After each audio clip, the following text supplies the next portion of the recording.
مجھے دین اسلام سے پیار ہے، مجھے دین اسلام سے پیار ہے، مجھے دین اسلام سے پیار ہے۔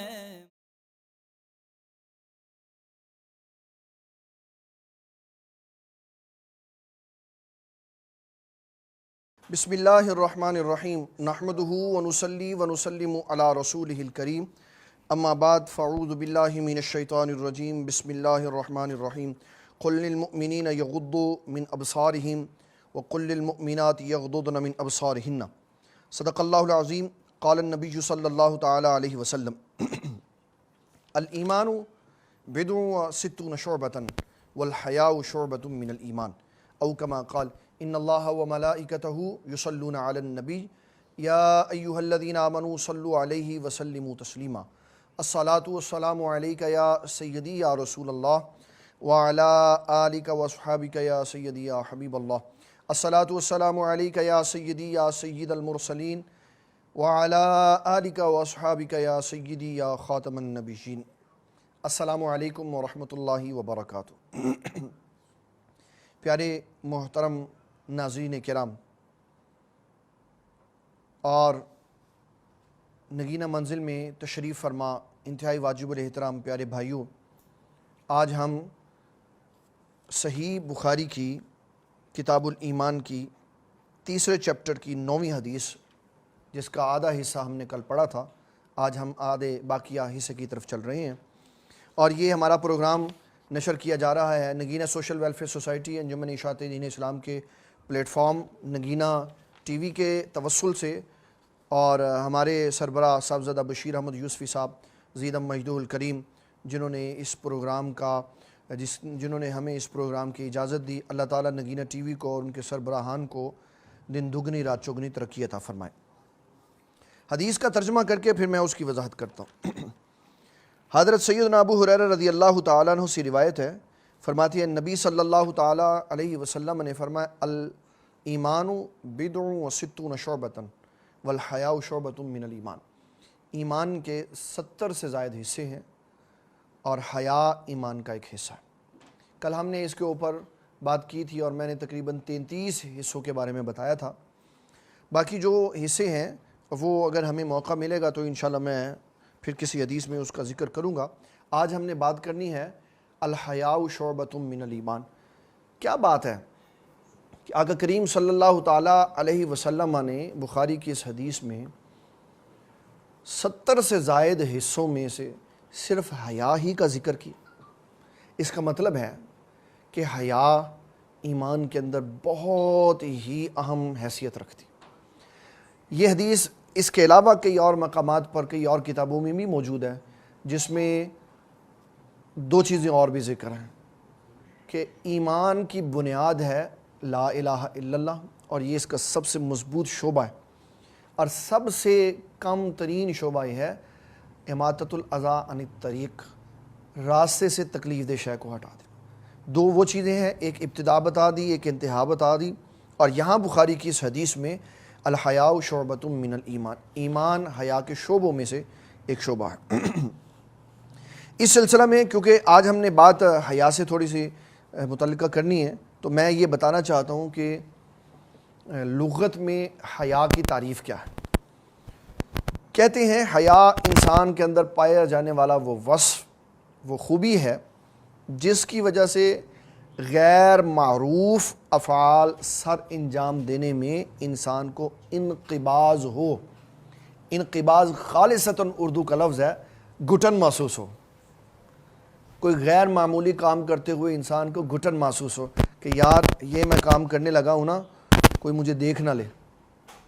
اور اس کے متصل ہی رسول اللہ صلی اللہ تعالیٰ علیہ وسلم کی حدیث مبارک، جس کو علامہ ہندی نے کنز العمال میں لکھا، فرمایا رسول اللہ صلی اللہ تعالیٰ علیہ وسلم نے فرمایا اذا فاتک الحیاء ففعل ما شئت، جب بندے کی یہ حیا فوت ہو جاتی ہے تو اس کے سامنے کوئی کام حیا والا نہیں رہتا، پھر اس کو محسوس ہی نہیں ہوتا کہ میں یہ جو کام کر رہا ہوں یہ حیا والا ہے یا بے حیائی والا؟ وہ کہتا ہے نارمل ہے۔ اور یہ کیسے ہوتا ہے یہ میں انشاءاللہ آگے چل کے بتاؤں گا۔ پہلے میں 2 آیات قرآن مجید کی آپ کو خدمت میں پیش کروں گا، اور پھر اس کے بعد میں تفصیل کی طرف جاؤں گا کہ ہمیں اپنی زندگی میں کیا کرنا چاہیے۔ پہلی آیت ہے سورہ اعراف کی سورت نمبر 7 آیت نمبر 22۔ فلما ذاقا الشجرة بدت لهما سوآتهما وطفقا يخصفان عليهما من ورق الجنہ۔ جب آدم علیہ السلام اور اماں حوا سلام اللہ علیہا کو اللہ تعالیٰ جل مجدہ الکریم نے منع فرمایا کہ آپ نے اس درخت کے قریب نہیں جانا، اور شیطان کے قسم دینے اور شیطان کے اس کے فضائل بتانے کی وجہ سے جب آپ گئے اور کھا لیا تو درخت کا پھل کھاتے ساتھ ہی وہ جو لباس تھا وہ اتر گیا۔ اب بی بی حوا سلام اللہ علیہ کہیں اور تھی، آدم علیہ السلام کہیں اور تھے، تو تنہائی میں بے پردہ ہونے کی وجہ سے ان کو جھجک محسوس ہوئی، ان کو حیا محسوس ہوئی، تو انہوں نے وہیں سے درختوں کے پتے اتار کر اپنے حصوں کو چھپایا۔ یہ ان کو وہ فطرتی ان کی کیفیت تھی جو اللہ تعالیٰ نے فطرتی طور پر حیا ان کے اندر رکھی ہوئی تھی۔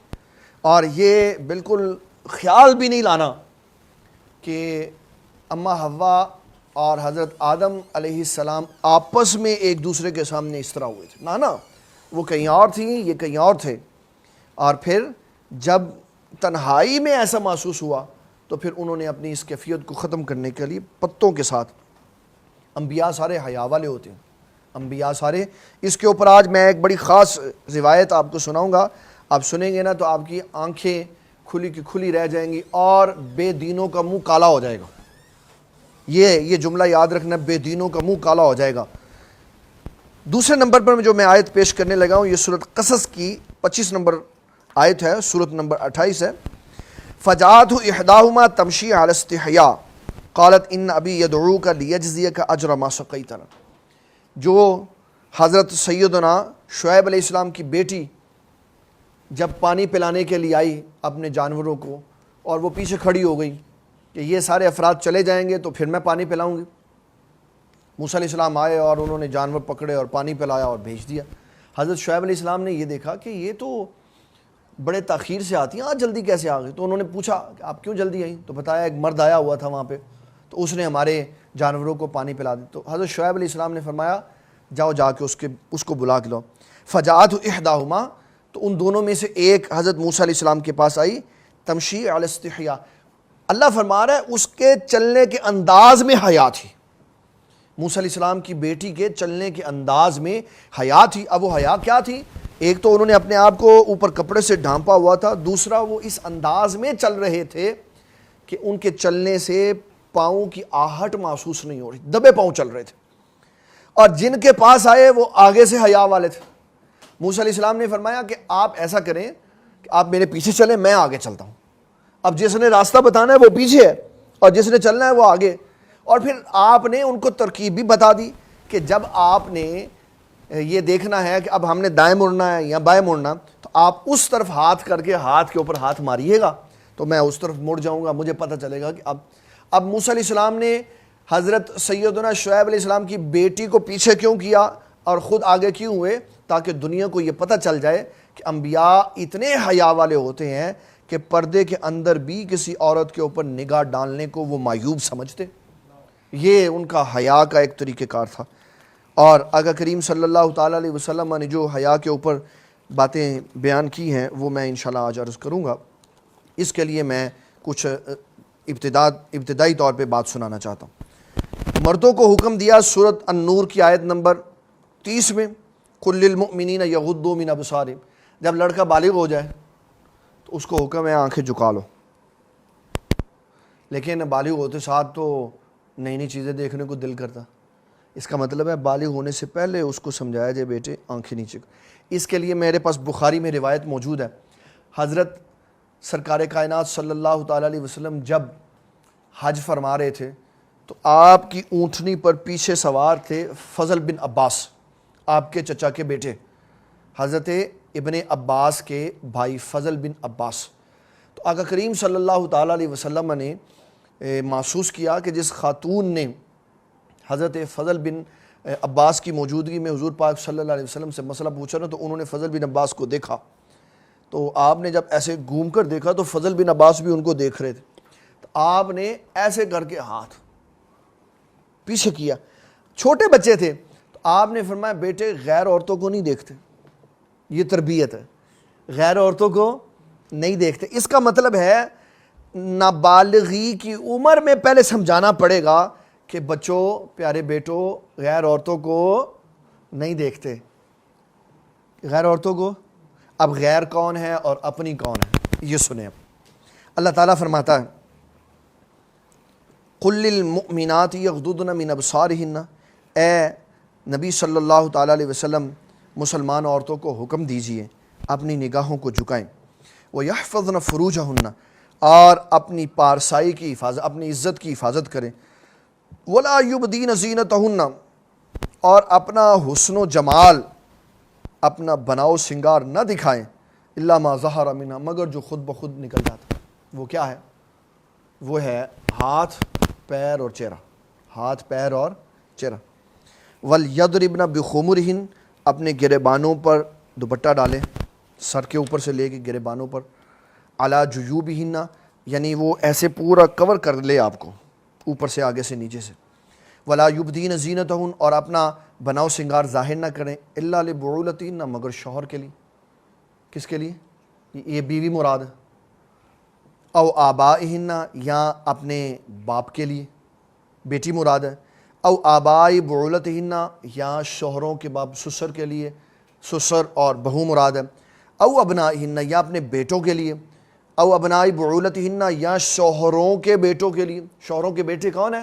شوہروں کے بیٹے وہ ہیں کہ کسی عورت کا مرد کے ساتھ نکاح ہوا، تو مرد نے پیچھے سے کوئی پہلے نکاح کیا ہوا تھا، عورت فوت ہو گئی تھی، تو وہ جو اس کا بیٹا ہے وہ عورت اس کو اپنا حسن و جمال، چہرہ دکھا سکتی۔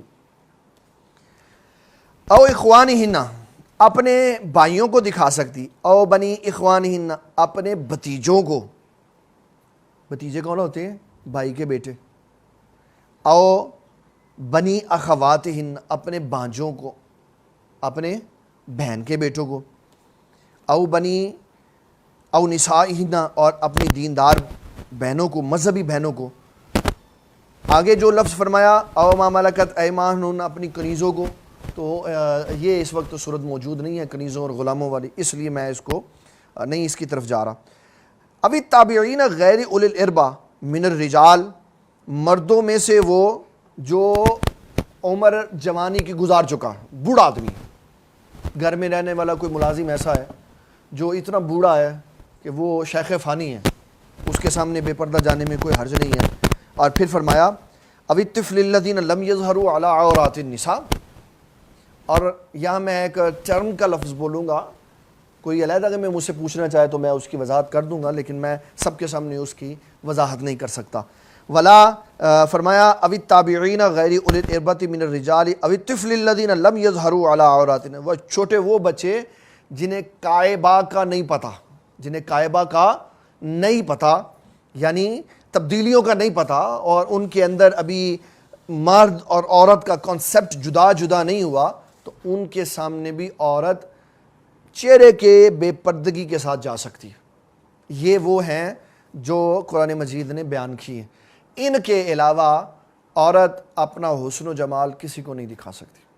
اب میں اس میں آپ کو احادیث کی طرف لے کے چلتا ہوں تاکہ ہم دیکھیں گے کہ آقا کریم صلی اللہ تعالیٰ علیہ وسلم نے کون سا علمی خزانہ ہمارے لیے رکھا ہوا ہے۔ میں اس وقت آپ کو ترمذی شریف کی حدیث بتانے لگا ہوں۔ یہ جو میں نے فضل بن عباس کی بات سنائی نا، یہ اس کی حدیث ہے۔ جامع ترمذی میں اس حدیث کا نمبر ہے 885۔ نبی صلی اللہ تعالیٰ علیہ وسلم نے جب فضل بن عباس رضی اللہ عنہ کا چہرہ ایسے کیا نا، تو ایک صحابی عرض کرنے لگے حضور یہ تو بچہ ہے، اس کا چہرہ کیوں پلٹا آپ نے؟ آپ نے فرمایا رأیت شابن و شابتن فلن آمن الشیطان علیہما، فرمایا میں نے دیکھا کہ جب بچہ جوان ہو رہا ہو اور سامنے جوان ہو تو شیطان ان دونوں کو امن میں نہیں رہنے دیتا، شیطان ان دونوں کو امن میں نہیں رہنے دیتا۔ کہ شیطان غالب آ جاتا ہے۔ اللہ اکبر، اللہ اکبر۔ اور یہ میں آپ کو اب جو حدیث سنانے لگا ہوں جامع ترمذی میں 1172 نمبر ہے، معجم اوسط میں 8984 ہے، اور شرح السنہ جو امام بغوی کی کتاب ہے اس میں 2253 نمبر حدیث ہے۔ حضرت جابر بن عبداللہ انصاری رضی اللہ تعالیٰ عنہ اس کے راوی ہیں، فرماتی ہے نبی اکرم شفیع معظم صلی اللہ تعالیٰ علیہ وسلم نے فرمایا کہ اس گھر میں مت جاؤ، اس گھر میں مت جاؤ جس میں خواتین اکیلی رہتی ہوں، اس گھر میں مت جاؤ جس میں خواتین، فَإِنَّ الشَّيْطَانَ يَجْرِي مِنْ أَحَدِكُمْ مَجْرَى الدَّمِ، فرمایا شیطان تمہارے خون میں ایسے چلتا ہے، تمہارے جسم میں ایسے چلتا ہے جیسے خون چلتا۔ اس کا مطلب یہ نہیں ہے اور نالیوں میں گھس جاتا، اس کا مطلب یہ ہے کہ خون کو کسی نالی میں جانے کے لیے کسی اجازت کی ضرورت نہیں ہوتی، تو شیطان کو اپنا کوئی حملہ کرنے میں کسی شے کی روک ٹوک نہیں ہوتی، وہ حملے کرتا رہتا۔ اور ایک بندہ بڑا سیاںا کھڑا تھا، کہنے لگا قال ومن کا، حضور یہ جو آپ نے فرمایا شیطان دوڑتا ہے آپ کے ساتھ بھی؟ آپ نے فرمایا ومنی ولکن اللہ اعاننی علیہ فاسلم، فرمایا ہاں ایسا ہے لیکن اللہ تعالیٰ نے میری اعانت فرمائی، میں نے اس کو مسلمان کر لیا، میں نے اس کو مسلمان کر لیا۔ یہ جامع ترمذی کی روایت ہے۔ پھر آقا کریم صلی اللہ تعالیٰ علیہ وسلم نے ایک اور خوبصورت جملہ ارشاد فرمایا کہ کسی مرد کو یہ اجازت نہیں ہے کہ وہ کسی عورت کے گھر میں جائے اکیلے، الا یکون ناکحا او ذا محرم، مگر یہ کہ عورت نکاح والی ہو تو اس کا خاوند موجود ہو تو پھر جائے، اور دوسرا کوئی محرم موجود ہو، یعنی بندہ اس کا باپ ہو، اس کا بیٹا ہو، اس کا بھائی موجود ہو۔ اور میں یہاں سلسلہ یوسفیہ کے چشم و چراغ حاجی یوسف علی نگینہ رحمۃ اللہ علیہ اور ان نگینہ کے نگینہ مولانا منیر احمد یوسفی اپنے والد گرامی رحمۃ اللہ علیہ کا یہ اصول، دستور اور ضابطہ بتا رہا ہوں۔ نہ میرے والد گرامی نہ میرے شیخ حاجی یوسف علی نے کبھی کسی مرید کے گھر نہیں گئے جو مرید گھر پہ نہ ہو تو اس کی بیوی گھر پہ ہو۔ ساری زندگی آپ نے یہ اصول رکھا۔ جب کسی نے کہا کہ میں نے جانا ہے تو حضرت فرمانے لگے لگے چلیے تیرے گھر۔ وہ ہمارا ایک بھائی ہے احمد رضا، علی رضا، جو خواتین وومن کالج آف ادھر کالج میں وہ رجسٹرار ہے، کہنے لگا بابا جی کچھ خواتین ہیں اور پرنسپل ہیں وہ آپ سے ملاقات کرنا چاہتے ہیں۔ آپ نے فرمایا بیٹے اکیلی عورت سے نہیں، میں نے آپ نے وہاں میرے پاس رہنا ہے، اور ایک عورت نہ ہو زیادہ ساری ہوں۔ کہنے لگا بابا جی میں آپ کے ساتھ رہوں۔ آپ چلے گئے، وہاں پہ درس بھی دیا۔ پرنسپل کہنے لگی یہ صاحب میں نے آپ سے علیحدگی میں بات کرنی۔ آپ نے فرمایا ٹھیک ہے کر لو۔ آپ نے اس کا ہاتھ پکڑ لیا علی رضا کا، میں دیکھ لو طرح، کہنے لگا اس کو بھیج دیں۔ آپ نے فرمایا میڈم پھر آپ ایسا کریں کہ آپ اپنے گھر سے کسی مرد کو ساتھ لیں، میں اکیلے تنہائی میں آپ سے بات نہیں کر سکتا، اس لیے کہ اسلام نے جو عزت دی ہے نا، اس اسلام نے مجھے منع کیا ہے کہ میں کسی عورت سے تنہائی میں بات نہیں کروں۔ کیوں؟ رسول اللہ صلی اللہ تعالیٰ علیہ وسلم نے ارشاد فرمایا کہ جب انسان تنہائی میں کسی عورت کے پاس چلا جاتا ہے نا تو سمجھ لے تیسرا شیطان وہاں داخل ہو جاتا، تیسرا شیطان۔ اور کوئی بندہ یہ نہیں کہہ سکتا، کوئی بندہ نہیں یہ کہہ سکتا کہ جناب میں بڑا مضبوط ہوں۔ اگر تو اتنا ہی مضبوط ہوتا تو رسول اللہ یہ کہتے ہی نا، آپ کو پتا ہوتا بندے بڑے مضبوط ہیں، بندہ ہے ہی کمزور۔ شیطان کب حملہ کر دیتا ہے؟ اس لیے اسلام نے یہ کہا کہ اپنے نفس پر مان نہ کر، اپنے اصول پر مان کر۔ نفس کے اوپر مان کرنا کیا ہے کہ یہ نہ کہا کہ میں نے جناب مجھے کوئی شیطانی وسوسہ نہیں آ سکتا، نہیں، اس پہ اپنا اعتماد نہ رکھ، بلکہ اس پہ اعتماد رکھ میں نے علیحدگی میں جانا ہی نہیں کسی کے پاس۔ پھر اس کے بعد ایک اور حدیث مبارک میں آپ کی خدمت میں عرض کرتا ہوں، آپ سنیں گے اللہ اللہ اللہ اللہ اللہ، آپ سنیں گے تو آپ کی طبیعت میں ایسے حیرت انگیز تبدیلی آئے گی کہ آپ کہیں گے کہ ہم نے یہ تو ساری زندگی بات ہی نہیں سنی جو آج ہم نے یہاں نگینہ منزل میں سنی۔ کیا رسول اللہ صلی اللہ تعالیٰ علیہ وسلم نے بات فرما دی، اور نبی صلی اللہ تعالیٰ علیہ وسلم نے بات کرنے والوں کے لیے نمونہ رکھ دیا، اور کتنا زبردست آپ نے ارشاد فرمایا، فرمایا سنو، لا يدخل النساء، کوئی شخص عورتوں کے پاس نہ جائے۔ پھر ایک روایت میں فرمایا کہ تم میں سے کوئی شخص عورتوں کے پاس نہ جائے، اگر کوئی شخص گیا تو میں قسم کھا کے کہتا ہوں اپنے رب کی، کوئی شخص علیحدگی میں جاتا نہیں ہے مگر شیطان اس کے پاس ہوتا ہے۔ اور فرمایا گیلا شیطان، گیلا خنزیر، ایک خنزیر ناپاک، ایک اس کی چمڑی ناپاک، ایک اس کے اوپر کیچڑ لگا ہوا ہے، یہ سارا کچھ گیلا شیطان، گیلا خنزیر، کہ ایک تو وہ خود ناپاک ہے اور پھر اس کے اوپر گندگی بھی لگی ہوئی ہے، ڈبل ناپاکی۔ فرمایا گیلا خنزیر لتھڑا ہوا گندگی میں تمہارے جسم کے ساتھ لگ جائے اور تمہیں ناپاک کر دے، یہ بہتر ہے اس سے کہ تم علیحدہ تنہائی میں کسی عورت کے پاس جاؤ۔ یہ میں نے آپ کو مشکات شریف کی کتاب النکاح کی حدیث سنائی ہے۔ فرمایا وہ تمہارے جسم کے ساتھ لگے اور تمہیں ناپاک کر دے اور گندہ غلیظ کر دے، تو فرمایا اس سے بہتر ہے کہ تم کسی عورت کے پاس علیحدہ چلے جاؤ، اور علیحدہ چلو کیا کرے، اس کے کندھے کے ساتھ کندھا تمہارا رگڑ کھا جائے، تمہارے کندھے کے ساتھ تمہارا کندھا۔ اس کا ہم خفیف معنی یہ کر سکتے ہیں کہ اس کے جسم سے تمہارا جسم مس کر جائے۔ تو بازاروں میں کیا ہوتا ہے، یہ جمعہ بازار اور ہفتہ بازار اور اتوار بازار اور پیر بازار اور منگل بازار اور بدھ بازار اور جمعرات بازار، یہ بازار کیا ہیں؟ یہ بازار ہیں سستے سامان کی پاداش میں بے حیائی کے اڈے۔ نہ مرد کو پتہ ہوتا ہے میرے ساتھ کون سی عورت لگ رہی ہے۔ چاند رات کو کیا ہوتا ہے؟ چاند رات کو کیا ہوتا ہے؟ رمضان کی رات کی شاپنگوں میں کیا ہوتا ہے؟ یہ کچھ ہوتا۔ اس لیے یہ بڑی احتیاط کرنے والی بات۔ رسول اللہ صلی اللہ تعالیٰ علیہ وسلم نے جو باتیں ہمارے لیے فرمائی ہیں نا، وہ اتنی ہمارے فائدے کی ہیں کہ انسان سوچے تو عقل دنگ رہ جاتی ہے۔ میں کنز العمال علامہ ہندی کی ایک حدیث سنانے لگا۔ اللہ اکبر، نبی اکرم شفیع معظم صلی اللہ تعالیٰ علیہ وسلم نے فرمایا، 13,043 نمبر کنز العمال کی حدیث 13,043، راوی ہیں حضرت عبداللہ ابن عباس رضی اللہ تعالیٰ۔ رسول اللہ صلی اللہ تعالیٰ علیہ وسلم نے فرمایا، کوئی مرد اکیلے گھر میں اکیلی عورت کے پاس نہ جائے، یہ خیال کرتا ہے کہ یہ اکیلی ہے۔ جملے نبی صلی اللہ تعالیٰ علیہ وسلم کے کیا ہے؟ فرمایا فَلْيَعْلَمْ أَنَّ اللَّهَ مَعَهُ، تو یہ جان کہ اللہ تیرے ساتھ ہے، اللہ تیرے ساتھ ہے۔ پھر تو جا سوچ، تنہائی میں جا، پھر تو سوچ کہ اللہ تیرے ساتھ ہے اور تو کیا کر رہا۔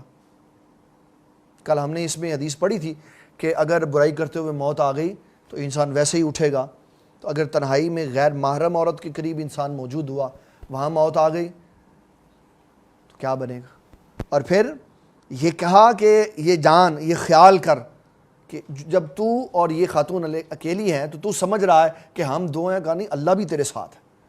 تو جب انسان، میرا خیال ہے، یہ خیال پیدا کرے نا کہ اللہ میرے ساتھ، تو ساری گندگی ذہن کی اڑ کے باہر چلی جاتی ہے کہ میرے ساتھ اللہ ہے۔ ایک اور میں آپ کو حدیث سناتا ہوں، یہ بھی بڑی ہمارے لیے قابل غور ہے۔ 13,065 نمبر حدیث ہے، معقل بن یسار رضی اللہ تعالیٰ عنہ اس کے راوی ہیں۔ نبی صلی اللہ تعالیٰ علیہ وسلم نے فرمایا کہ تجھے کوئی پکڑے، کوئی شخص تجھے پکڑے اور پکڑ کے تیرے سر کے اندر، دماغ کے اندر لوہے کا کیل ٹھونک دے، لوہے کا کیل ٹھونک دے، فرمایا یہ تکلیف برداشت کر، یہ تیرے لیے بہتر ہے، من ان یمس امرأۃ لا تحل لہ، کہ کسی عورت کو تنہائی میں چھو لینا یہ اتنا بڑا جرم ہے، یہ تیرے لیے جائز نہیں ہے۔ اس کے مقابلے میں کوئی تیرے سر میں لوہے کا کیل ٹھونک دے اور وہ اوپر سے ہتھوڑی مار کے اس کو اندر کر دے، تو فرمایا یہ تکلیف برداشت کر، لیکن تنہائی میں کسی عورت کو ہاتھ نہ لگا، تنہائی میں کسی عورت کو ہاتھ نہ لگا۔ پھر ایک اور میں آپ کو حدیث مبارک سنانا چاہتا ہوں۔ میں نے تقریباً اپنے بھائیوں کے لیے کوئی 150 کے قریب حدیث نکالی ہوئی ہیں، جو میں بتانا چاہتا ہوں کہ شرم و حیا کیا ہے. اور ایک بڑی خوبصورت حدیث ہے, 13087 نمبر, راوی ہیں زید بن اسلم, مرسلن یہ روایت. نبی صلی اللہ تعالیٰ علیہ وسلم نے فرمایا لا یباشر رجل رجلا, یہ یورپ کا نبی صلی اللہ علیہ وسلم نے قلقمہ کر دیا. لا یباشر رجل رجلا, فرمایا کسی مرد کے لیے جائز نہیں ہے کہ وہ مرد سے نکاح کرے. کسی مرد کے لیے جائز نہیں ہے کہ وہ مرد, کون سی آزادی چاہیے, مرد مرد سے نکاح کرے. فرمایا جائز نہیں ہے کہ مرد مرد سے نکاح کرے. ولا امرأۃ امرأۃ, اور نہ یہ جائز ہے کہ عورت عورت سے نکاح کرے. ولا یحل لرجل ان ينظر الى عورت رجل, اور فرمایا نہ یہ کسی مرد کے لیے جائز ہے کہ وہ کسی مرد کے سطر کو دیکھے. اور ولل امراتی الى عورت المراتی, اور ولل مراتی الى عورت المراتی, اور نہ کسی عورت کے لیے یہ جائز ہے کہ وہ کسی عورت کے سطر کو دیکھے. اور میں اس میں مسئلہ سنا دوں, جب کسی میت کو غسل دیتے ہیں نا تو وہ جو ہاتھ پہ دستانہ چڑھاتے ہیں, اس کی وجہ صرف یہ ہے کہ مرد کے سطر والے حصے کو, چاہے وہ زندہ ہو چاہے فوت ہو جائے, مرد ہاتھ نہیں لگا سکتا. تو شریعت کی بات کو اوپر رکھنے کے لیے اس کو کہا جاتا ہے کہ بیچ میں کپڑا حائل کر لے تاکہ شریعت کی بات اوپر ہو جائے. یہ اسلام نے ارشاد فرمایا کہ مرد کے جسم کو ہاتھ, یہ بغیر عذر کے, اگر وہ اس کے پیٹ میں یا اس کے جسم کے کسی حصے میں سرجری کرنی ہے تو پھر طبیب مرد ہو یا عورت ہو دونوں کو جائز ہے, وہ سطر کو ہاتھ بھی لگا سکتا ہے اور دیکھ بھی سکتا. یہ عام حالات کی میں بات کروں. اور نبی صلی اللہ تعالیٰ علیہ وسلم نے فرمایا کہ جو شخص ایسا کرے گا کہ عورت عورت سے نکاح کرے گی اور مرد مرد سے نکاح کرے گا, قیامت والے دن دونوں بدکاروں کی صف میں اٹھائے جائیں گے. دونوں بدکاروں کی صف میں اٹھائے جائیں گے کہ کسی کو اللہ تعالیٰ رعایت نہیں عطا فرمائے گا. اور پھر آقا کریم صلی اللہ تعالیٰ علیہ وسلم نے یہ بھی بات بڑی قابل غور ہے. میں نے جب سے یہ بات پڑھی ہے نا, میں یقین مانے میرے جسم میں عجیب سی کپکپاہٹ ہے کہ یا اللہ کیا اسلام نے ہمیں پاکیزگی کا حکم دیا اور ہم کدھر چلے گئے. نبی صلی اللہ علیہ وسلم نے فرمایا من نظر الی عورت اخیہ متعمدا, جس شخص نے اپنے بھائی کے سطر کو جان بوجھ کر دیکھا, لم یقبل اللہ صلاۃ 40 لیلۃ, اللہ 40 راتیں اس کی عبادت نہیں قبول کرتا.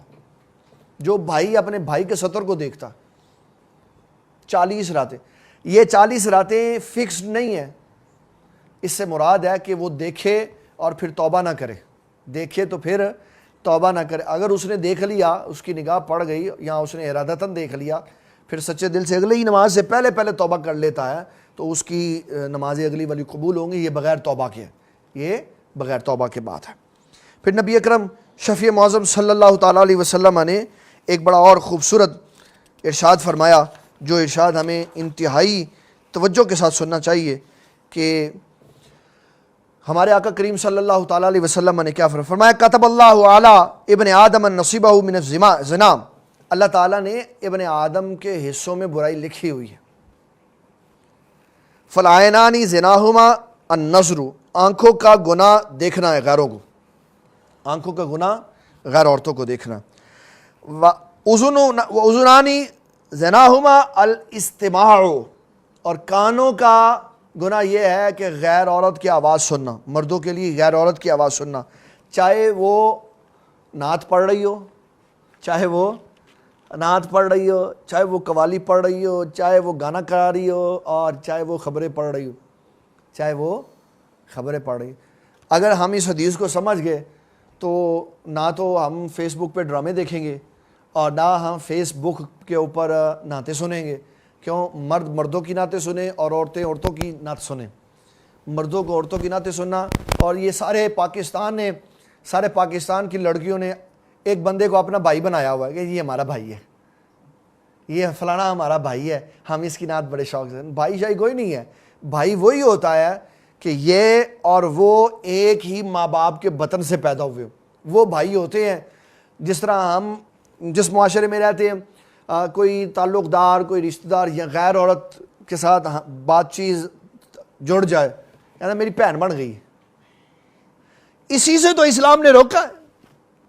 تیری بہن کہاں سے ہو گئی؟ بہن وہ ہے جس طرح تو جس مرد اور عورت کا بچہ ہے نا، بیٹا ہے، وہ بھی اس کی بیٹی ہے تو وہ تیری بہن ہے۔ نبی صلی اللہ تعالیٰ علیہ وسلم کی بخاری میں روایت ہے، حضور صلی اللہ تعالیٰ علیہ وسلم کی ایک زوجہ جن کا بھائی مسلمان نہیں تھا اور اس کی شکل ماں باپ سے بھی نہیں ملتی تھی، تو آپ تو کیونکہ روحیں اور لوح محفوظ دیکھنے والے تھے، تو آپ کو پتہ چل گیا کہ اس کے نسب میں خلل ہے، تو آپ نے، میں نام نہیں لوں گا تاکہ بے پردگی نہ ہو، آقا کریم صلی اللہ تعالیٰ علیہ وسلم نے اپنی بیوی سے یہ کہا، آپ نے فرمایا آپ نے اس بھائی سے کبھی نہیں ملنا، اس بھائی سے کبھی نہیں ملنا۔ پھر وہ اتنی وفادار بیوی تھی رسول اللہ کی صلی اللہ تعالیٰ علیہ وسلم، جب تک حیات رہی کبھی بھی اپنے اس بھائی سے نہیں ملی جس سے حضور پاک نے منع کر دیا۔ کہ بھئی بھائی کون ہوتا ہے؟ جب حضور پاک نے منع کر دیا تو ختم ہو گئی بات۔ فرمایا کہ آنکھوں کا گناہ دیکھنا ہے اور کانوں کا گناہ سننا ہے، زبان کا گناہ برے جملے کہنا ہے، گالیاں نکالنا ہے، ہاتھ کا گناہ پکڑنا ہے اور پیر کا گناہ اس جگہ پر جانا۔ یہ میں نے کچھ حدیث آپ کو سنا دی ہیں، کچھ میں آپ کو اصل کتاب کی طرف لے کے جاتا ہوں اور اس میں سناؤں گا۔ میرے پاس علامہ منذری کی کتاب ہے الترغیب و ترہیب، جو میں نے صاحبزادہ بشیر احمد یوسفی صاحب سے منگوائی ہے، اور میں اس میں سے 2-3 حدیثیں آپ کو سنانا چاہوں گا۔ نبی صلی اللہ تعالیٰ علیہ وسلم ارشاد فرماتے ہیں، حضرت سیدنا ابو ہریرہ رضی اللہ تعالیٰ عنہ فرمایا، قیامت کے دن ہر آنکھ رو رہی ہوگی، کاش میں نے یہ کیا ہوتا، کاش میں نے یہ کیا ہوتا، کاش میں نے یہ کیا ہوتا تو مجھے آج یہ دن نہ دیکھنا پڑتا۔ رسول اللہ فرمایا ہر آنکھ روئے گی 3 آنکھوں کے علاوہ، 3 آنکھیں قیامت والے دن کبھی نہیں روئیں گی۔ عرض کی حضور وہ کون سی ہے؟ فرمایا ایک آنکھ وہ جو غیر عورت کی طرف اٹھی تو میرے خوف سے جھک گئی، غیر عورت کی طرف اٹھی اور میرے خوف سے جھک گئی۔ دوسرا فرمایا جو آنکھ اللہ کی راہ میں جہاد کے لیے جاگتی رہی، بند نہیں ہوئی، مجاہد بارڈر پہ کھڑا رہا اللہ کی رضا کے لیے، وہ کھڑا رہا اور اس نے کھڑا رہ کر ساری رات جاگ کر گزاری، فرمایا یہ آنکھ۔ نمبر 3 فرمایا جو دنیا میں میرے لیے روتی رہی قیامت والے دن بالکل پرسکون ہوگی۔ یہ 3 آنکھیں ہیں جو نبی صلی اللہ تعالیٰ علیہ وسلم فرماتی ہیں قیامت والے دن روئیں گی نہیں، پریشان نہیں ہوں گی۔ پھر آقا کریم صلی اللہ تعالیٰ علیہ وسلم نے ارشاد فرمایا کہ جو غیر عورتوں کو دیکھتا ہے، جو غیر عورتوں کو دیکھتا ہے اللہ اس کا دل سیاہ کر دیتا ہے، سارا دل اس کا سیاہ ہو جاتا ہے۔ پھر نبی صلی اللہ تعالیٰ علیہ وسلم نے یہ 4 جملے ارشاد فرمایا وَلَا وَتَغُضُّنَّ أَبْصَارَكُمْ، اپنی نگاہوں کو جھکا کے رکھو، وَلَا تَحْفَظُنَّ فُرُوجَهُمْ، اپنی شرمگاہوں کی حفاظت کرو، اور فرمایا اگر تم ایسا نہیں کرو گے لَيَكْسِفُنَّ اللَّهَ وُجُوهَهُمْ، تو فرمایا اللہ تعالیٰ دنیا میں تمہارے چہروں کو بگاڑ دے گا، دنیا میں تمہارے چہرے بگڑ جائیں۔ ایک چہرے اس سے بگڑتے ہیں غیر عورتوں کو دیکھنے سے، اور دوسرا چہرہ بگڑتا ہے نبی صلی اللہ تعالیٰ علیہ وسلم کی ذات اقدس کے بارے میں غیر مہذب جملہ کہنے کی وجہ سے چہرے بگڑ جاتے ہیں۔ جو حضور صلی اللہ علیہ وسلم آپ کے صحابہ اور اہل بیت کی شانوں کے اندر گستاخیاں کرتے ہیں، یقیناً ان کی طبیعتیں اور ان کے معاملات انتہائی خرابی کی طرف چلے جاتے ہیں۔ تو آقا کریم صلی اللہ تعالیٰ علیہ وسلم نے یہ احادیث بیان فرمائی۔ اللہ اکبر۔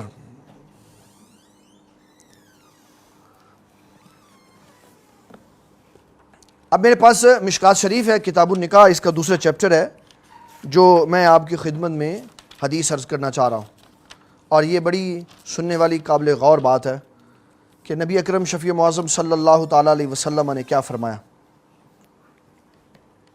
آقا کریم صلی اللہ تعالیٰ علیہ وسلم نے فرمایا کہ حضرت جابر رضی اللہ تعالیٰ عنہ اس حدیث کے راوی ہیں۔ یہ ترتیب ہے، یہ کیا ہے؟ بسم اللہ الرحمن الرحیم۔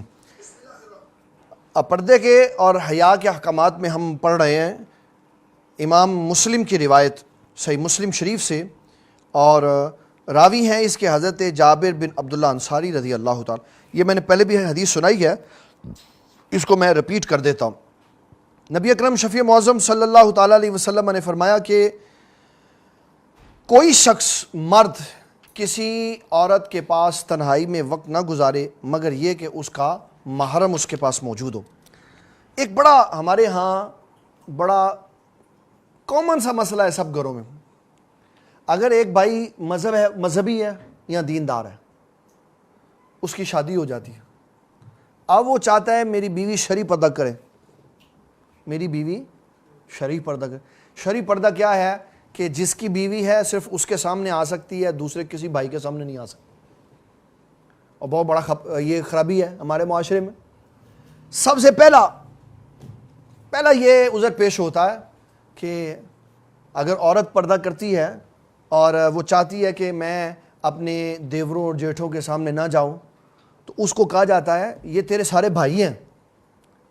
کوئی بات نہیں بیٹی، یہ تو سارے بھائی ہیں. پہلا سٹیپ یہ ہوتا ہے کہ پہلے پیار سے سمجھایا جاتا ہے کہ یہ تیرے سارے بھائی ہیں. وہ کہتے ہیں نہیں بھائی ٹھیک ہے، لیکن شریعت کی بات. پھر جب بھائیوں کو یہ پتہ چلتا ہے کہ یہ میں عام معاشرے کی بات بتا رہا ہوں، کوئی نہیں یہ سمجھے کہ شاید میں کسی کو کہہ رہا ہوں، معاشرے کی بات. جب بھائیوں کو پتہ چلتا ہے کہ ہماری بھابھی جان نے ہم سے پردہ کرنا، تو وہ کہتے ہیں اسی کو بغیرت ہے گیا، اسی کو بے شرم ہے گیا. ساٹھ بھائی شرم والوں سے تو پردہ ہوتا ہے، بے شرموں سے تو پردہ نہیں ہوتا. اسلام نے تو شرم والوں سے پردہ کروایا. اور نبی صلی اللہ تعالیٰ علیہ وسلم کے زمانے میں ایک نامرد تھا، خنسا جس کو کہا جاتا. اب وہ نہ مردوں میں شمار ہوتا تھا نہ عورتوں میں، ہر جگہ آیا جایا کرتا تھا. ایک صحابی نے اس کو کہا کہ میں شادی کرنا چاہتا ہوں تو کوئی میرا رشتہ کروا دے. اس نے کہا اگر تو مجھے میری یہ شرط مانے نا تو میں تجھے ایک ایسی عورت کا پتہ بتاؤں جو آتی ہے تو 4 بال نظر آتے ہیں، جاتی ہے تو 8 بال نظر آتے ہیں.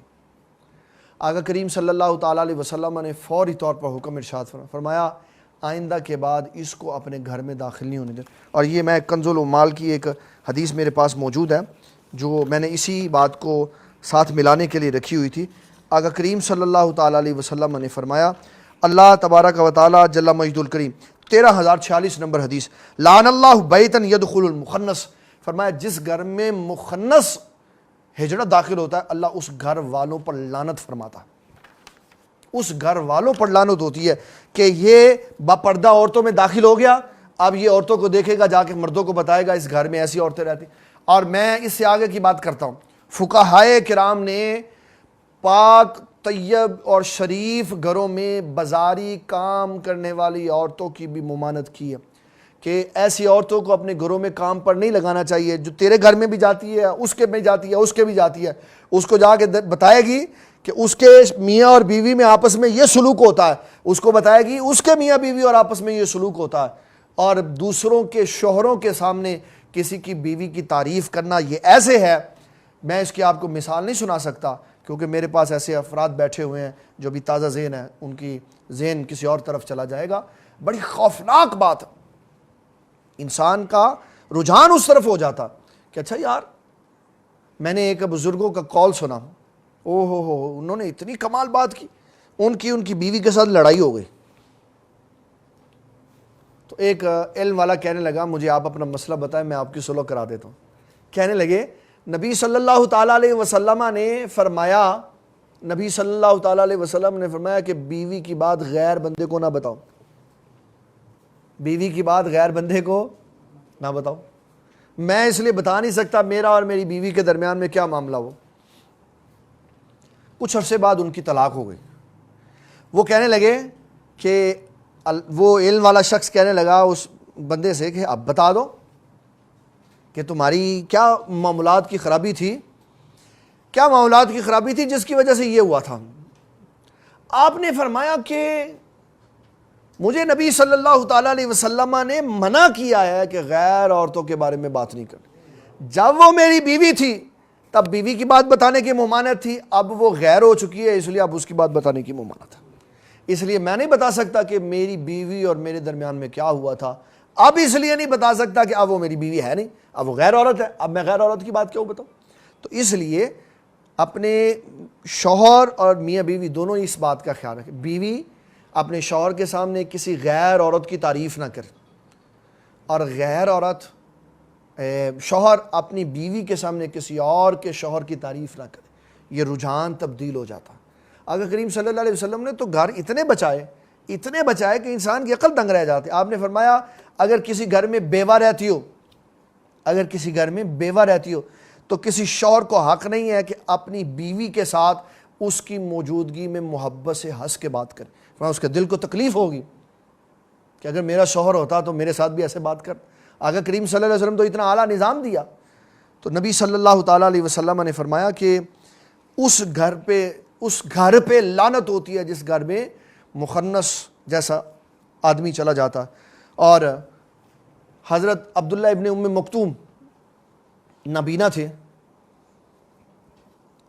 سیدہ حفصہ تشریف فرما تھی تو آگے آقا کریم صلی اللہ تعالیٰ علیہ وسلم نے فرمایا سیدہ آپ پردہ کریں۔ عرض کیا آقا کریم صلی اللہ علیہ وسلم یہ تو نابینا ہے تو میں پھر پردہ کیسے کروں؟ آپ نے فرمایا یہ نابینا ہے، آپ تو نابینا نہیں، پردہ کریں، آپ تو اس کو دیکھ رہی ہیں۔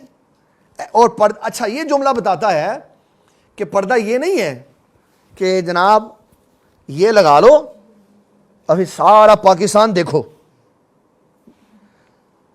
وہ تو دیکھ ہی نہیں سکتا تھا، وہ تو عبداللہ ابن ام مکتوم تو دیکھ ہی نہیں سکتے تھے۔ تو جو سیدہ حفصہ سے کہا کہ پردہ کریں تو اس کا مطلب ہے آنکھیں جھکائیں۔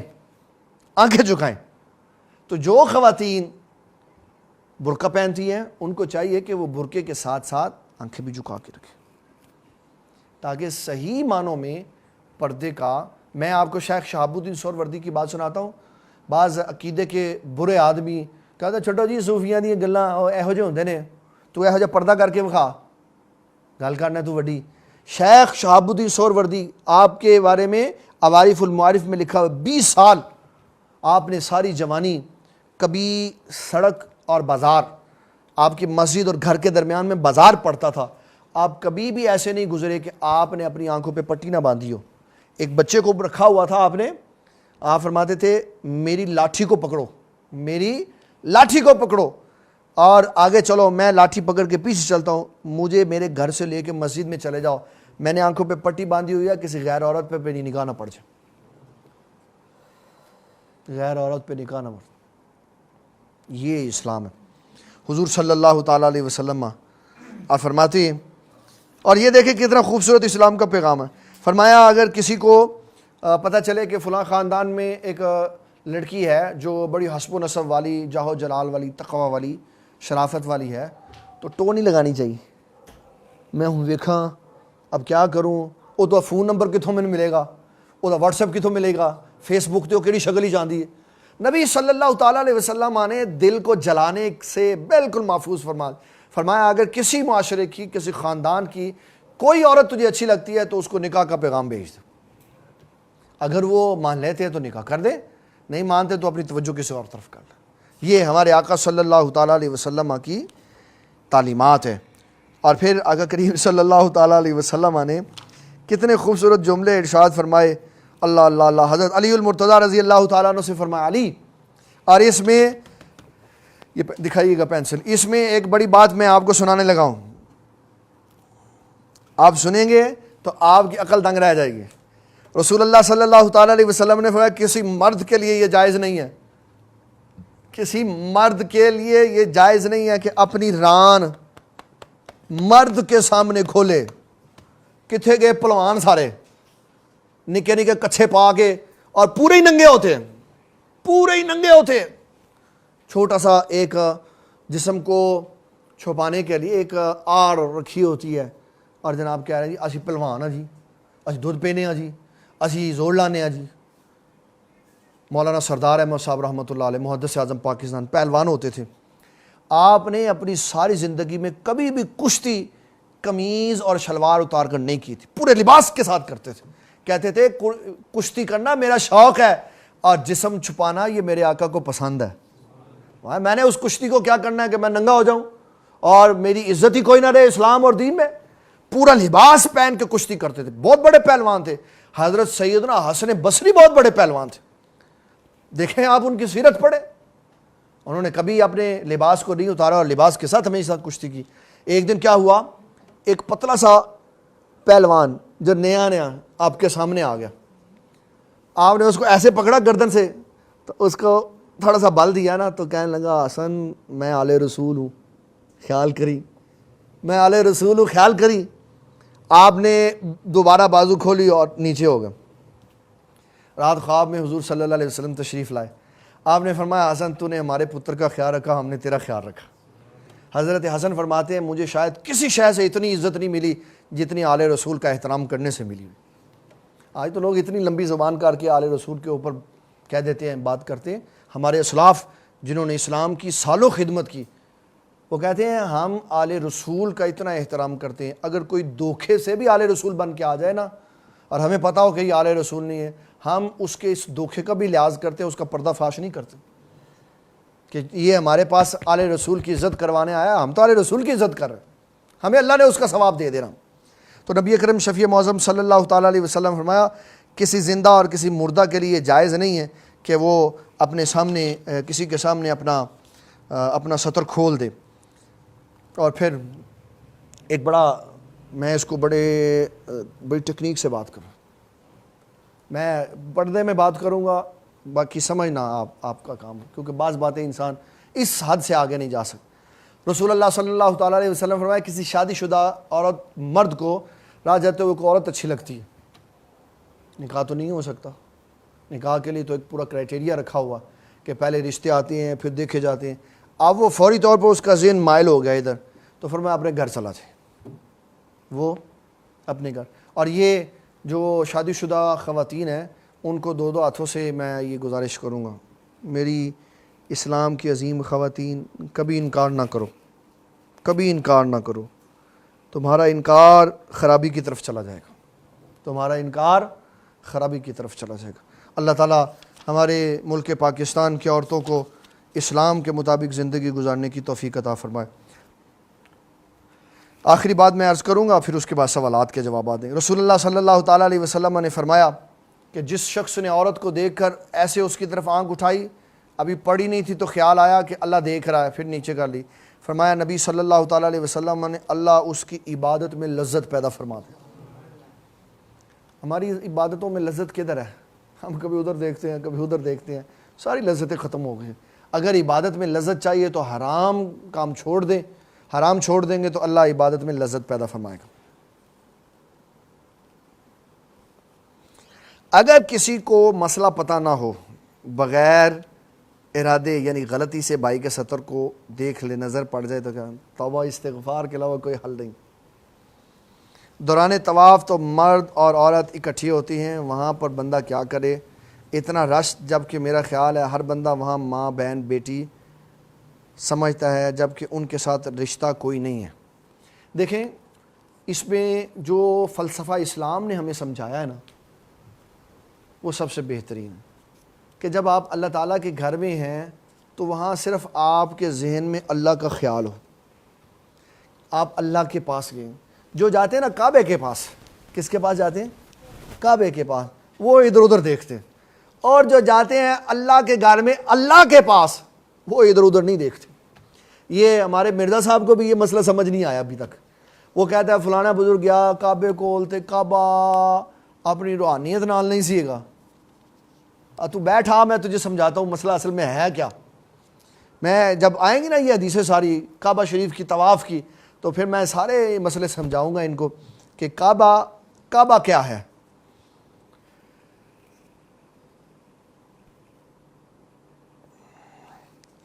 حضرت سیدنا فضیل بن عیاض, مجھے ذہن میں بات آ گئی تو میں سنا دیتا ہوں. صوفیوں کی باتیں بعضوں کو بڑی لڑتی ہیں. کہتے ہیں کیڑے صوفی نے قرآن کا ترجمہ کیا تھا؟ تو مجھے یہ بتاؤ کون سا ڈاکٹر ہے جس نے انجینئرنگ کی ہوئی ہے؟ بتاؤ نا, کون سا ڈاکٹر ہے جو انجینئرنگ کر کے آیا ہوا ہے, یا کون سا ہارٹ اسپیشلسٹ ہے جو نیورو سرجن بھی ہے؟ بابا فیلڈ علیحدہ. ہم نماز کے مسائل غوث اعظم سے نہیں لیتے, تم کہتے ہو کہ غوث اعظم کو تم 11ویں والا پیر مانتے ہو تو ان کی طرح کی رفع الیدین والی نماز تو پڑھو. بابا غوث اعظم طبیب ہیں تصوف کے, ہم ان سے تصوف کے مسئلے لیتے ہیں, اور جب ہم نماز کے مسئلے پوچھنے ہوتے ہیں تو پھر حدیث رسول سے لیتے ہیں اور امام اعظم ابو حنیفہ سے لیتے ہیں. وہ علیحدہ کیٹیگری کے ڈاکٹر ہیں, وہ علیحدہ کیٹیگری کے ڈاکٹر ہیں. یہ تو جو مکس کر دیتے نا ایک چھاننی میں ڈال کے, یہ چھوڑ اور پہلے پڑھ کون کس فن کا ماہر تھا. اس نے کیا بات کی. فضیل بن عیاض کہتے ہیں میں جب بیت اللہ شریف میں پہنچا, فضیل بن عیاض کہتے ہیں جب میں بیت اللہ شریف میں پہنچا تو پہلے جانے سے پہلے میں نے تیاری کی, تو میرا بیٹا چھوٹا سا 7 سال کا کہنے لگا ابا جی کدھر جا رہے ہو؟ کہنے لگا یار میں حج پہ جا رہا ہوں. کہا مجھے بھی لے جاؤ. آپ نے فرمایا تو کیا کرے گا؟ تو بیٹا آگے سے کراس کویسچن کرتا, کہتا آپ کیا کریں گے؟ آپ نے فرمایا میں کعبہ دیکھنے جا رہا ہوں. تو کہنے لگا میں کعبے بنانے والے کو دیکھ لوں, کعبے والے کو دیکھ لوں, اللہ کو. اللہ اکبر, کمال ہے ویسے یار. جب وہاں بیت اللہ کا طواف کرنے کے لیے گئے تو فضیل بن عیاض کے بیٹے نے کعبے کو دیکھا تو فوت ہو گیا. کہنے لگے اللہ کو پتر دیتا سی واپس بھی لے لیں. فرمایا کہ فضیل تیری اور اس کی کیفیت میں فرق ہے, تو کعبہ دیکھنے آیا تھا, یہ کعبے کو خدا دیکھنے آیا تھا. جب میں نے اپنی تجلی اس کو دکھائی تو برداشت نہیں کر سکا, فوت ہو گئی. تو کعبہ دیکھنے آیا, تو مجھے کب دیکھنے آیا؟ تو اگر کعبے میں جائیں اللہ تعالیٰ سے ملاقات کے لیے کہ وہاں رب کا گھر ہے تو پھر کسی پہ نظر نہیں پڑتی. مجھے بتاؤ قیامت والے دن جب اللہ ہوگا تو کسی پہ نظر پڑے گی؟ وہاں تو لباس بھی نہیں ہوگا. اس لیے اپنے نظریے کو درست کرو, اپنی آنکھوں کو درست کرو. یہ نہ کہو کہ کعبے میں مرد اور عورت اکٹھے ہیں. بابا اکٹھے نہیں ہوتے. جو عورت ہوتی ہے وہ اپنے شوہر اور اپنے محرم کی گرفت میں ہوتی ہے, مردوں کے بیچ میں نہیں ہوتی. وہ جنت میں وہ درخت کس چیز کا تھا؟ انجیل میں اس کو سیب کا درخت کہا گیا ہے, اسلام میں اس کا ذکر کس پھل سے؟ میں آپ کو بتاؤں, آپ شاید آپ کے تصور میں ہے کہ نہیں ہے, آپ پتہ نہیں کس خیال میں ہے. جو غیر مسلم ہیں وہ اپنا دین اتنا سٹڈی کرتے ہیں آپ سوچ نہیں سکتے. ایپل ہے نا, ایپل کے موبائل میں سیب بنا ہوا, سیب, یہ وہ سیب ہے جو کہتے ہیں آدم علیہ السلام نے یہاں سے کاٹ کے کھایا. ان کا سیب یہ وہ جنت کی نشانی ہے جو آدم علیہ السلام نے سیب اتنا دانتوں سے کاٹ کے کھایا جس سے وہ جنت سے دنیا میں آیا. انہوں نے اپنا مذہب کا ایک مسئلہ اپنی ایپ میں, اپنے موبائل کے اندر, لیپ ٹاپ کے اندر, اپنے سافٹ ویئر کے اندر ڈال دیا کہ ہمارے ہر بچے کو پتہ ہونا چاہیے یہ آدھا کاٹا ہوا سیب کس چیز کی نشانی. یہ وہ ان کے نظریے کے اندر یہ ہے کہ سیب کھایا, حالانکہ جب کہ مفسرین کہتے ہیں گندم کا دانہ کھایا, وہ جس کی وجہ سے پھر آپ کے قضاء حاجت کی ضرورت پیش آئی تو اس کو کھایا اور پھر اللہ تعالیٰ نے جنت سے باہر جانے کا حکم دے دیا. چہرے کی بے پردگی سے کیا مراد ہے اور کسی حد تک چہرہ بے پردگی میں رکھا جا سکتا, کس حد تک چہرہ بے پردگی میں رکھا جا سکتا ہے؟ ایک سوال یہ ہے, چہرے کا جو پردہ ہے نا وہ یہ ہے, یہ ہے نا, یہ سب سے خطرناک ہے. یہ اتنا خطرناک ہے آپ سمجھیں یہ فتنوں میں سب سے بڑا فتنہ. کیوں؟ کسی عورت کی ناک پھسی ہوگی نا, دانت اس کے پیلے ہوں گے اور وہ ایسے چل رہی ہوگی تو کسی کی اس کی طرف دیکھنے کا اس کا دل ہی نہیں کرے گا, کہتے پھینی جا رہی, بدصورت جا رہی. لیکن جب وہ سفید رنگ والی ہوگی اور پھینا اس کا ناک ہوگا اور پیلے اس کے دانت ہوگے اور میلی کسیلی ہوگی, لیکن جب وہ ایسے کرے گی نا تو شیطان کے دیا کھکڑیاں چھوڑی, بڑا غرق کر دے گا. رسول اللہ صلی اللہ علیہ وسلم فرماتے ہیں شیطان بدصورت سیاہ عورت کو, مرد کو خوبصورت کر کے دکھاتا تاکہ اس کا ایمان اچھی طرح خراب ہو جائے. تو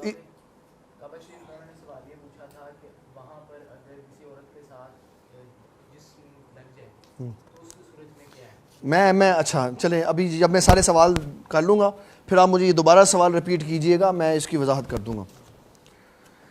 تو چہرے کی بے پردگی سے مراد ہے کہ نہ تو چہرہ کھلا رکھنا ہے اور نہ ہی اتنا رکھنا ہے کہ آپ کی خوبصورت آنکھیں نظر آ رہی ہوں اور اس طرف کی سفیدی نظر آ رہی ہو تو مرد کا دل خود بخود للچائے گا کہ پتہ نہیں اس خوبصورت آنکھوں کے نیچے کیا پاویں کٹا ہی پیا ہوئے. اس لیے یہ چہرہ زیادہ خطرناک. اور جو مرزینے ہیں وہ ناک کھلا رکھتی ہیں, یہ ان کی علامت ہے ان کے پردے کی کہ ناک ان کا کھلا رہتا ہے. مسلمان مرد ہوشیار رہیں, جب ایسی عورتیں دیکھیں تو سمجھ لیں کہ یہ مرزائی عورت ہے. موجودہ دور میں تو چہرے سے بھی فتنہ پھیلنے کا خطرہ ہے. اس صورت میں کیا؟ اس صورت میں حکم یہ ہے کہ ایسا پردہ استعمال کریں جو اتنا قریب ترین ہو کہ صرف آپ دیکھ سکتی ہوں, آپ کے چہرے کا کوئی حصہ کوئی نہ دیکھ سکتا. یا جالی والا برقع استعمال کریں یا ٹوپی والا برقع استعمال کریں.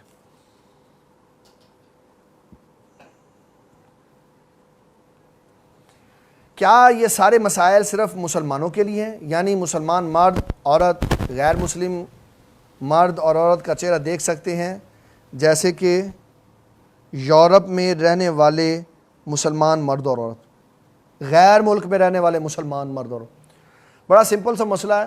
مسلمان جہاں پر بھی ہوگا, مسلمان مرد اور عورت جہاں پر بھی ہوں گے, اسلامی قوانین کا اطلاق ان کے اوپر ہوگا. اور غیر مسلم جہاں پر بھی ہوگا اس کے اوپر اسلامی قوانین کا اطلاق نہیں ہوگا, کیونکہ غیر مسلم کے دنیا میں اللہ نے سارا کچھ دینے کے بعد اس کو آخرت میں دوزخ میں پھینکنا ہے. اور مسلمانوں کو جہاں بھی رہیں گے, ٹھنڈے ملک میں, گرم ملک میں, سختی والے ملک میں, نرمی والے ملک میں, دنیا کی زندگی گزارنے کے بعد اللہ نے ابدی زندگی میں جنت کی طرف بھیجنا ہے. اور وہ تبھی جائے گا جب وہ اپنے ملک کا اعتبار کیے بغیر اپنے اسلام کا اعتبار کرے گا اور پردہ کرے گا.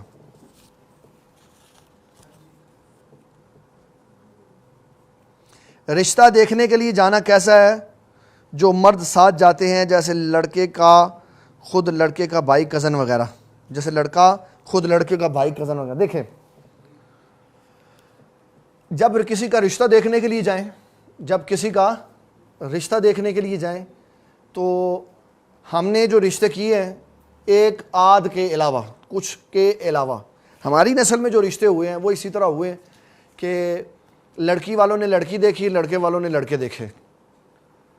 جو ہمارے ہاں لڑکی لینے کے لیے آئے ان کے ساتھ عورتیں آئیں اور ان کے ساتھ مرد آئے, مرد علیحدہ بیٹھے رہے, عورتوں نے جا کے لڑکی دیکھ لی. جب ہمارے ہاں لڑکی کی شادی کرنی تھی, لڑکا دیکھنے کے لیے گئے تو عورتوں نے بھی لڑکا دیکھ لیا, مردوں نے بھی لڑکا دیکھ لیا. تو یہ ذہن میں رکھیں کہ جب آپ کے ہاں لڑکی ہے اور کوئی اس کا رشتہ دیکھنے کے لیے آتا ہے تو اس کے مردوں کو نہیں اندر بٹھانا, مردوں کو علیحدہ بٹھائیں اور ان سے کہیں کہ جناب آپ خواتین لے کے آئیں ساتھ. وہ خواتین لڑکی دیکھیں, ان کو پسند آ جائے, پھر رشتہ پکا کر لیں, پھر اس لڑکے کے باپ کو رشتہ دکھا دیں. لڑکا خود جاتا ہے. تو اس میں شرعاً صرف اتنی اجازت ہے کہ پہلی صورت یہ ہے کہ لڑکا کسی لڑکی یا اپنی ماں یا اپنی بہن کے اوپر اعتماد کرے کہ جو آپ پسند کرائیں گی میں اس کو قبول کروں گا. اگر وہ کہتا نہیں میں خود دیکھنا کہ حدیث شریف میں آپ خود دیکھو, تو پھر اس صورت میں دیکھا جا سکتا ہے کہ لڑکی لڑکے کو نہ دیکھ رہی ہو اور لڑکا ایک نظر لڑکی کو دیکھ لے. صرف اتنی اجازت ہے, لڑکا ایک نظر لڑکی کو دیکھ لے. ویسے نہیں جیسے ہمارے معاشرے میں ہوتا ہے کہ لڑکا بھی ساتھ چلا گیا, پھر چائے پی جا رہی ہے, پھر لڑکی کے ماں باپ کہتے ہیں تسی جا کے ذرا انڈرسٹینڈنگ پیدا کر لو تھوڑی. ایسے نہیں دیکھنے کی اجازت, صرف اتنی نگاہ میں دیکھنے کی اجازت ہے جتنی میں کہ لڑکا لڑکی کو دیکھ سکے.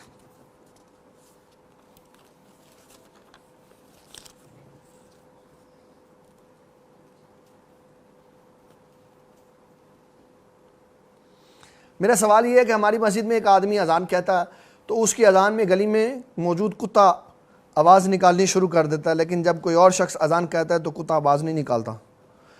تو یہ تو بالکل ایسے بے معنی سا سوال ہے. تو غازی صاحب نے اس میں کہا تھا کہ میں 3-4 مہینے سے سن رہا ہوں کتے مرغ صبح اذان دینے کی بجائے رو رہے ہیں. تو اس کے تو بات سمجھ آتی ہے کہ مرغ اذان دینے کے بجائے رو پڑے تو اس کا مطلب ہے کوئی مصیبت آنے والی, لیکن کتے کے ساتھ ایسا کوئی مسئلہ نہیں ہے.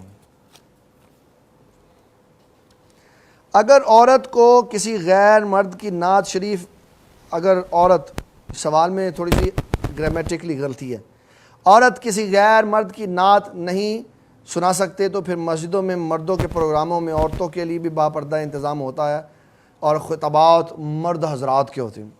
دیکھیں دو چیزیں ہیں، میں اس کو بڑا کلیئر کرتا ہوں تاکہ یہ میری اگر کسی بہن نے بھیجا ہے اس کو بھی سمجھ آ جائے، اگر کسی بھائی نے بھیجا تو اس کو بھی سمجھ آ جائے۔ ایک چیز ہوتی ہے جس پر بنیاد ہوتی ہے اسلام کے کھڑے ہونے اور گر جانے کی، ایک شے وہ ہوتی ہے کہ اگر وہ شے ہٹا دی جائے تو اسلام کو اس سے کوئی فرق نہیں پڑتا۔ میں مسئلہ واضح کروں گا۔ ایک ہے تعلیم قرآن، ایک ہے تلاوت قرآن۔ ہمارے شروع کے فقہاء کرام نے کہا کہ تعلیم قرآن اور تلاوت قرآن دونوں پر اجرت لینی ناجائز ہے۔ بعد والے آئے، انہوں نے دیکھا کہ پہلے سیلریاں دیتی تھی گورنمنٹ، پھر گورنمنٹ نے سیلریاں دینی بند کر دیں، پھر جو علماء تھے وہ ساتھ داتری چلاتے، فصلیں کاٹتے اور پھر وہیں بیٹھ کر پڑھاتے۔ تو کہا کہ اب یہ پڑھانے والا سیلری لے تو جائز ہے، کیوں؟ تلاوت قرآن قاری کہیں قرآن نہیں پڑھے گا تو اس سے اسلام کو کوئی فرق نہیں پڑتا، لیکن معلم درس دینا چھوڑ دے گا تو اسلام کو فرق پڑے گا۔ اس لیے اب دو مسئلے علیحدہ کر دیے، تعلیم قرآن پر اجرت کو جائز کر دیا اور تلاوت قرآن پر اجرت ابھی بھی ناجائز ہے۔ تو مسئلوں کی کیفیت اور ہے، نعت خوانی کی کیفیت اور ہے۔ نعت پر اسلام نہیں چلتا، اس لیے پہلے بھی مردوں کی نعت عورتوں کے لیے اور عورتوں کی نعت مردوں کے لیے ناجائز اور حرام تھی، لیکن تعلیم قرآن سے فرق پڑتا ہے۔ اگر قرآن کی تعلیم نہیں ہوگی تو عورتیں بے دین رہ جائیں گی، کیونکہ عورتوں میں معلمات ہوتی نہیں اور عورتوں کے دروس ہوتے نہیں ہیں۔ اس لیے جہاں مرد درس دے رہا ہو وہاں عورتوں کو جا کر تعلیم سیکھنے کے لیے غیر کی آواز سن کر تعلیم لے لینے میں کوئی حرج نہیں ہے۔ اور اگر اس کے مقابلے میں وہاں اس گلی میں کوئی اہل سنت خواتین کا درس ہوتا ہے تو عورتوں کو اس مرد سے بہتر ہے وہاں چلی جائیں۔ اگر درس و تدریس کا سلسلہ نہیں ہو رہا اور صرف مرد ہی درس دیتے ہیں پھر عورتیں جا سکتی ہیں، کیونکہ اسلام سیکھے بغیر گزارا نہیں ہے۔ عورتیں آفس میں کام کرتی ہیں، پھر ہم کیا کریں؟ اگر تو آپ عورتیں ہیں اور آفس میں کام کرتی ہیں تو اسلام نے عورتوں کو آفس میں کام کرنے کا اصول ضابطہ بتایا کہ تنہائی میں غیر محرم کے پاس نہیں بیٹھنا اور غیر محرم سے فضول بات چیت نہیں کرنی اور خوش گپیاں نہیں کرنی، پردے میں جا کے کام کرو، پردے سے واپس آ جاؤ۔ اور اگر آپ مرد ہیں، آپ کے ساتھ عورت کام کرتی ہے اور وہ آپ کی کولیگ ہے تو ضرورت کے لیے آپ اس سے بات کر سکتے ہیں، نہ اس کو دیکھیں، نہ اس کے ساتھ دوستی بڑھائیں، نہ اس کے ساتھ بیٹھ کے ڈنر کریں، نہ لنچ کریں، کوئی کام نہ کریں۔ ڈیوٹی ہے، وہ اپنی ڈیوٹی کرنی ہے یا آپ اپنی ڈیوٹی کریں۔ اگر باس کہتا ہے اس کو کہ آپ سے جا کے بات کریں تو بات آپ نے کان سے سننی ہے، اس کا جواب منہ سے دینا ہے۔ آنکھوں کا بھی اس میں کوئی کام نہیں، جب تک آپ آنکھیں استعمال نہیں کریں گے آپ کا نفس مطمئن رہے گا اور آپ کی جاب بھی چلتی رہے گی۔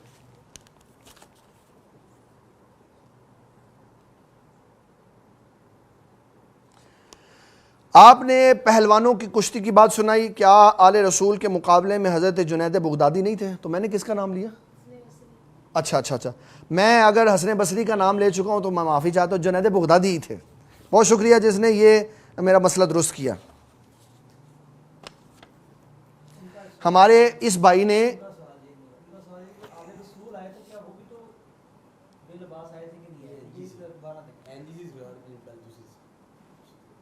نہیں یہ نہیں انہوں نے کہا، یہی کہا ہے جو ایسا۔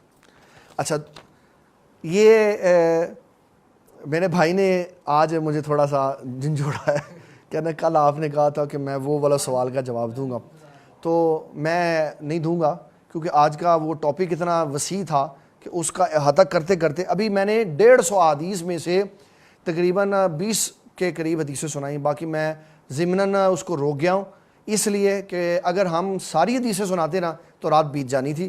اور میں یہ انشاءاللہ اس کو سناؤں گا، اور آج نہیں کیونکہ یہ بھی بات تھوڑی سی لینتھی ہے، میں آج انصر بھائی سے معذرت چاہتا ہوں، کل انشاءاللہ ان کو تفصیل سے ہم یہ بغیر تعویلات کے بات سنائیں گے، اور کل ہم بخاری شریف کی جو بھی حدیث پڑھیں گے اس میں ہم زیادہ تفصیل میں نہیں جائیں گے، کہ اگر ایک ایک حدیث میں تفصیل میں گئے تو پھر ہمارا ٹاپک آگے جانا مشکل ہو جائے گا، مختصراً ہم اس کو لے کے چلیں گے۔ آج انہوں نے سوال کیا ہے کہ پہلے لکھا ہے حضور کل والا سوال غوث اعظم والا، اور میں انتظار کر رہا ہوں، پیارے بھائی آج انتظار کریں، کل انشاءاللہ ہم آپ کو اس کو جواب دیں۔ جی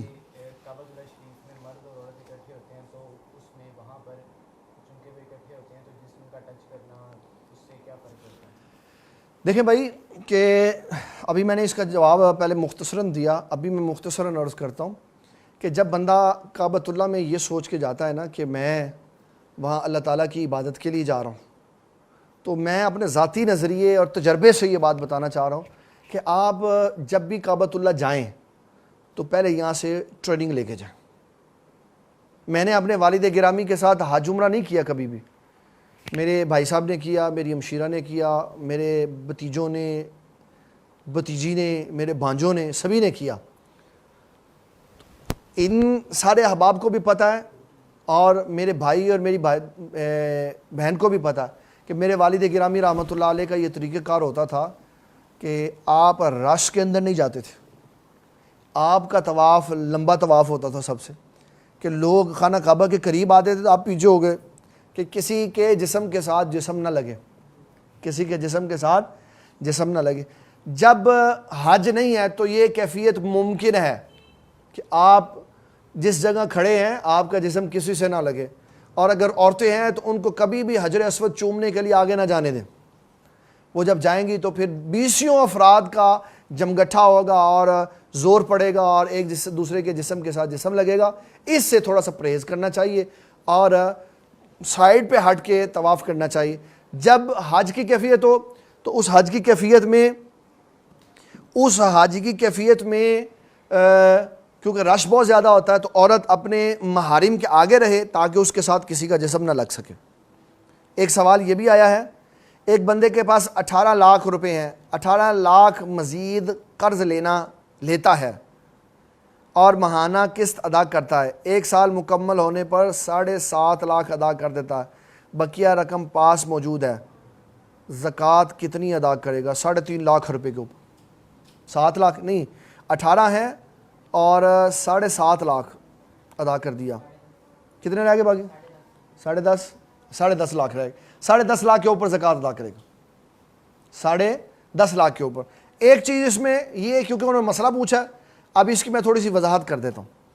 کہتے ہیں ایک بندے کے پاس 18 لاکھ روپے ہیں، 18 لاکھ مزید قرض لے لیتا، کیوں؟ مکان خریدنا تھا، کیا کرنا تھا؟ بغیر ضرورت کسی سے قرض لینا جائز نہیں ہے۔ قرض تب لیتا ہے جب اپنے پیسے سے زندگی کا روزگار نہیں چل رہا ہوتا یا جو ضروریات زندگی خریدنا چاہ رہا ہے وہ نہیں لے پا رہا ہوتا، تو پھر اس کو جائز ہے کہ یہ قرض لے۔ بغیر اپنے پیسے کو بڑھانے کے لیے یہ قرض لینا چاہتا ہے تو قرض نہیں لے سکتا۔ اور ماہانہ قسط ادا کرتا ہے، ناجائز، بالکل ناجائز، بالکل ناجائز، بالکل ناجائز۔ قرض کے اوپر قسط نہیں ہوتی۔ نہیں، میں ایک منٹ معذرت، میں اس کو دوبارہ رپیٹ کر دیتا ہوں۔ ایک بندے کے پاس 18 لاکھ روپے ہیں، 18 لاکھ مزید قرض لیتا اور ماہانہ ایک ساتھ ادا کرتا، کتنی قسط ادا کرتا ہے؟ یہ بھائی جنہوں نے سوال لکھا ہے میں چاہوں گا یہ دوبارہ تفصیل بتائیں۔ اگر انہوں نے قسط دے دی، 11 مہینے انہوں نے قسط دی جتنی وہ بھی بتائیں، اور سال مکمل ہونے پر انہوں نے 7.5 لاکھ ادا کر دیے، وہ قسط والے ادا کیے یا علیحدہ ادا کیے، اس کی بھی وضاحت کریں۔ بقیہ رقم جو ان کے پاس ہے، یہ سوال ڈیٹیل سے مجھے بھیجیں واٹس ایپ نمبر پر، میں پھر کل انشاءاللہ لائیو اس کا جواب دے دوں گا۔ ابھی سوال میں کچھ احتمال ہے۔ ایک سوال جی، ہے کہ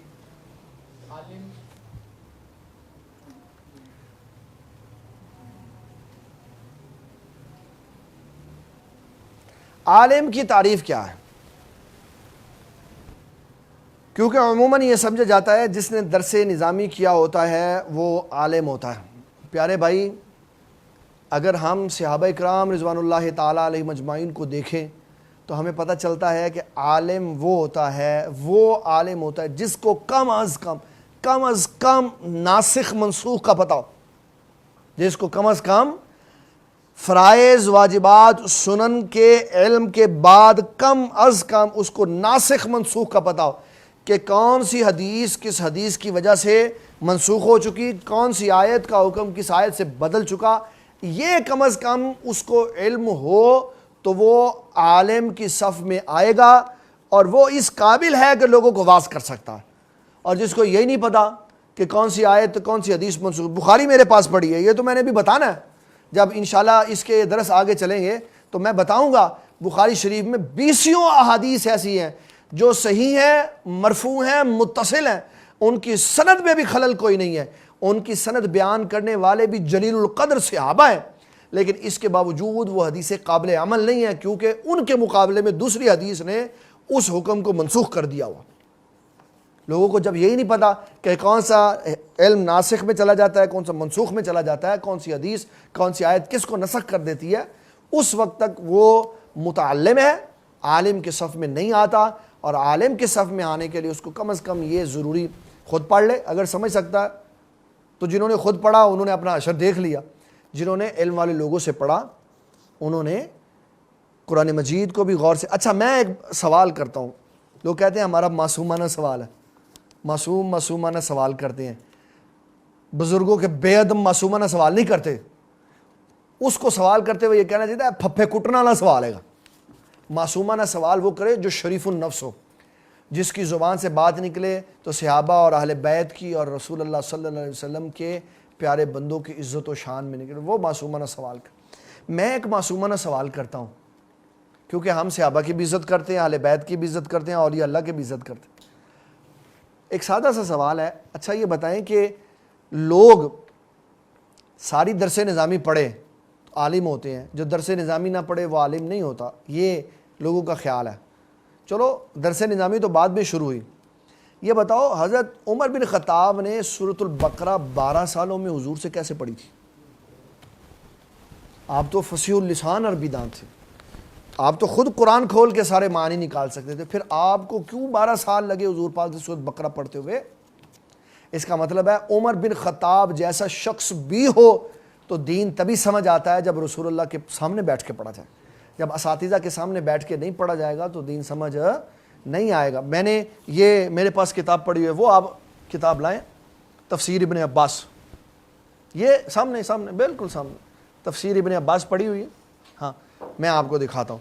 وَلَقَدْ يَسَّرْنَا الْقُرْآنَ لِلذِّكْرِ فَهَلْ مِن مُدَّكِرٍ کا کیا معنی؟ یہ میں نے نشان لگا کے رکھا تھا 27ویں سپارے میں کہ کبھی مجھے ضرورت پڑے گی تو میں بتاؤں گا.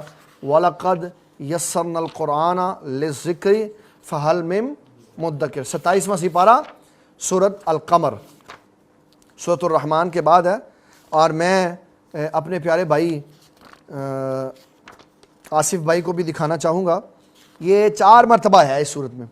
وَلَقَدْ يَسَّرْنَا الْقُرْآنَ لِلذِّكْرِ, سورۃ الرحمن سے پہلے ہے جی. اقتربت الساعة وانشق القمر. وَلَقَدْ يَسَّرْنَا الْقُرْآنَ لِلذِّكْرِ, قرآن آسان ہے. وَلَقَدْ يَسَّرْنَا الْقُرْآنَ لِلذِّكْرِ, ذکر کے لیے ہم نے قرآن کو آسان. عبداللہ ابن عباس پڑھا تھا لِلْحِفْظِ وَالْقِرَاءَةِ, یاد زبانی یاد کرنے کے لیے, اوپر سے دیکھ کے پڑھنے کے, وَالْكِتَابَةِ, اور لکھنے کے لیے, سمجھنے کے لیے نہیں. جنہوں نے قرآن مجید یہ دوسرے مقام پر وَلَقَدْ يَسَّرْنَا الْقُرْآنَ لِلذِّكْرِ لِلْحِفْظِ وَالْقِرَاءَةِ, تیسرے مقام پر وَلَقَدْ يَسَّرْنَا الْقُرْآنَ لِلذِّكْرِ لِلْعَظْمَةِ وَالْحِفْظِ وَالْقِرَاءَةِ. وَلَقَدْ يَسَّرْنَا الْقُرْآنَ لِلذِّكْرِ لِلْحِفْظِ وَالْقِرَاءَةِ وَالْكِتَابَةِ, ہم نے یاد کرنے کے لیے, اوپر سے دیکھ کے پڑھنے کے لیے اور لکھنے کے لیے قرآن آسان کر دیا. اس کے سمندر کو سمجھنا ہے تو اولیاء اللہ کے پاس جانا پڑے گا. اللہ تعالی ہمیں دین اسلام کا فہم عطا فرمائے. وما علینا الا البلاغ المبین. مجھے دین اسلام سے پیار ہے, مجھے دین اسلام سے پیار ہے, مجھے دین اسلام سے پیار ہے, مجھے دین اسلام